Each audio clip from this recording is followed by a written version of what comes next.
When last we left the Doctor, his people, the Time Lords, had deemed him too volatile to be left to his own devices.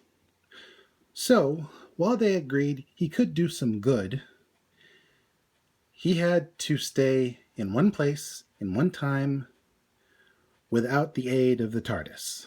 Well, without the aid of the full functions of the TARDIS. So, they sent him to Earth in the early 1970s, and they forced him to regenerate into John Pertwee, the father of Sean Pertwee, the actor who would go on to play Alfred in the Gotham TV show. So, he's a bit of a legacy. Now, this Doctor is sort of James Bond meets Sherlock Holmes. He's still rather contentious of authority, which makes it kind of difficult to work with Unit and Lethbridge Stewart. But he does have an admiration for the man, and the feeling is mutual. So they do sort of get along. Also, this Doctor is far more imposing than previous Doctors. While his gentlemanly and wisdom-filled nature do shine through, this Doctor is a little quicker to get physical. He's not a hothead, that's for sure. But he's not above using Venusian karate, which basically utilizes pressure points at the neck, very similar to the Vulcan neck pinch, but a little more versatile than that. His first adventure pits him against the Nestine Conscience and its army of Autons, plastic people with guns built into their hands. Furthermore, we meet Liz Shaw, a young female scientist who ends up not falling for the Doctor, but rather taking an interest in the Doctor's work. After playing a bit of cat and mouse with a medical staff that picks up the Doctor on orders from Lethbridge Stewart once he finds out about where the TARDIS is, the Doctor, Liz, and the Brigadier have to figure out a plot at a plastics factory that makes dolls, which involves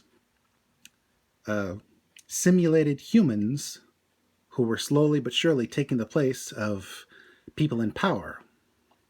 Basically, the Nestine Conscience is slowly assimilating into our culture so it can then take it over and ultimately eradicate the humans. Now, at this point in time, they still have a homeworld, but they're also conquerors. Ultimately, the Doctor and his new team managed to thwart the Nestine Conscience, but it hasn't been fully destroyed.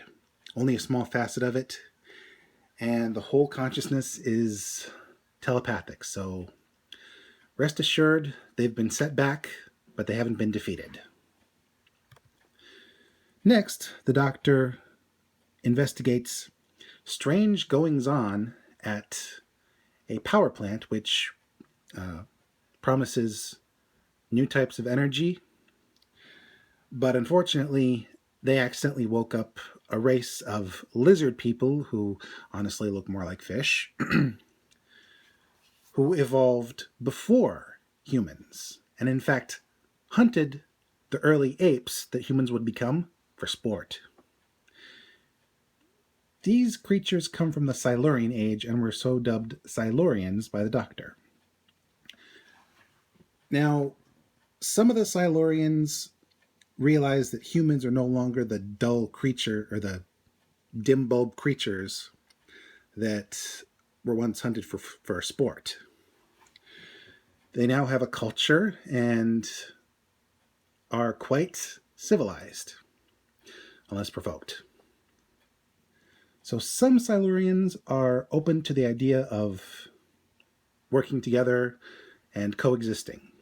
But one young Silurian decides to go full Dalek on the humans. Just full on exterminate.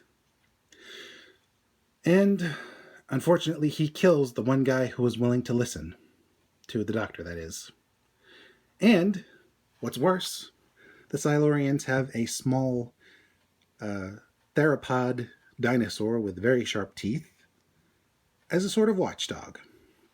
And apparently this strange, or this fear of the Silurians from way back when, because, the creatures we would become were hunted for sport. Apparently it's still ingrained in our DNA because a couple of the people on meeting Silurians were so terrified that they reverted to cavemen, literally drawing pictographs on their walls and choking people who got too close. That was a bit too over the top.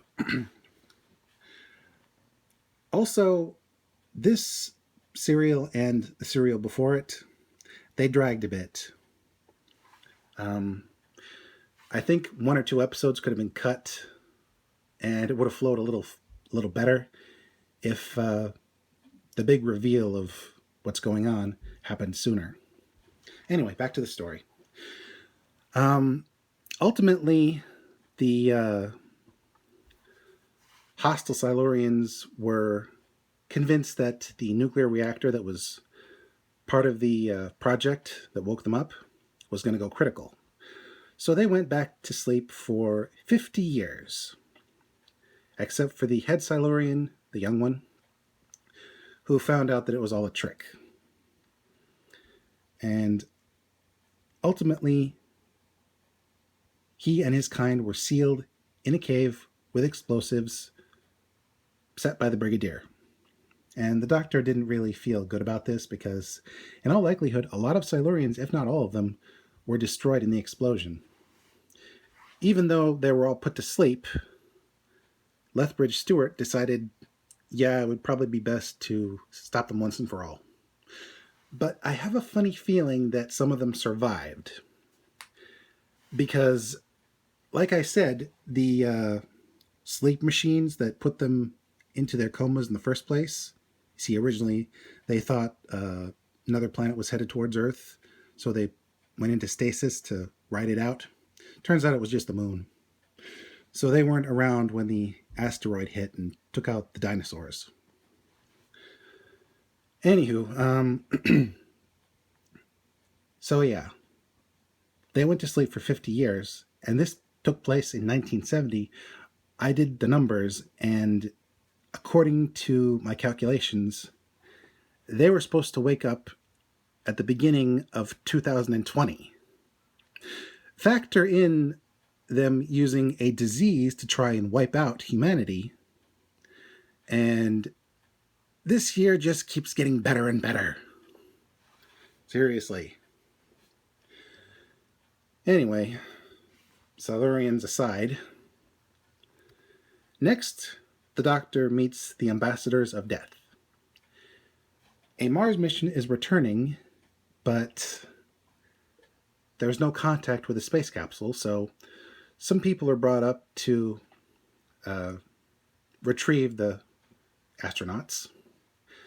But what comes back from the capsule are 3 radioactive, radiation-dependent humanoids whose touch kills you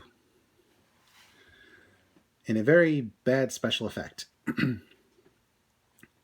At first, the people are trying to just study them, but then they disappear. Turns out someone was hired to steal them away, and it was a general who used to be an astronaut who visited Mars previously and who apparently met these aliens, who then killed his associate with their touch. So he's trying to get revenge. He says he's got a moral duty, but that's another kind of duty. He just wants revenge. Meanwhile, the guy that the general hired to take away the astronauts, turns out he decided to keep them instead of destroying them because they're useful for breaking into places. Meanwhile, the beings who sent these ambassadors and who have not killed the astronauts that were sent up are threatening to blow up the planet if the ambassadors are not returned. Thankfully, through a lot of cloak and dagger stuff and a little bit of James Bond work, the Doctor manages to defeat the now crazy general and negotiate the return of the astronauts once the ambassadors get put back among their people.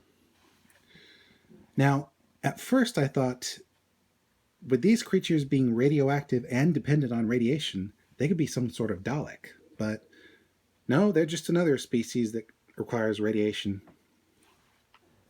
I guess with all the radiation in space, you kind of have to adapt or disintegrate. Now, this story flowed a little bit better, in my humble opinion, including the next story, which is Inferno. It takes place on a facility that is drilling to the Earth's core. In order to harness its power. Unfortunately, the guy who is in charge of the project, he labors under the delusion that he is right and everyone else is wrong and stupid, even though the computers are telling everyone, no, stop, this is a really bad idea. Because as it turns out, if you drill into the Earth's core, you unleash the kind of forces that could rip apart the planet completely. I mean, the Daleks nearly destroyed the planet in the process of their drilling, and since that hasn't taken place yet, no one knew just how dangerous that particular act would be.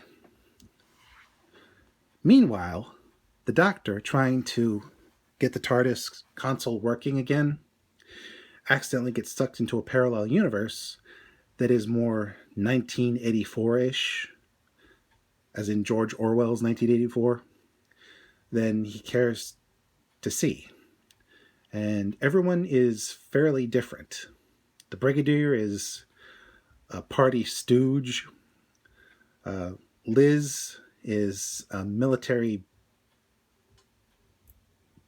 Well, I don't want to say what kind of person she is, but let's just say she went into the military instead of being a scientist.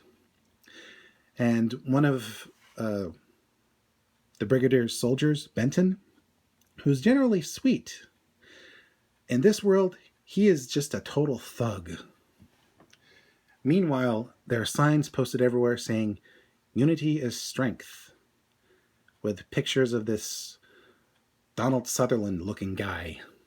And while there is strength in unity, it's better to have a common cause or common ground instead of being forced to be part of the same party, because sadly, that's how it is in this world. You either be a party toady or eventually you get disappeared. Plus, because the project going on is a slave labor camp, it's farther along than the Doctor cares to see. And he realizes that the guy in charge of the drilling, he's been infected by this green slime that's turning people into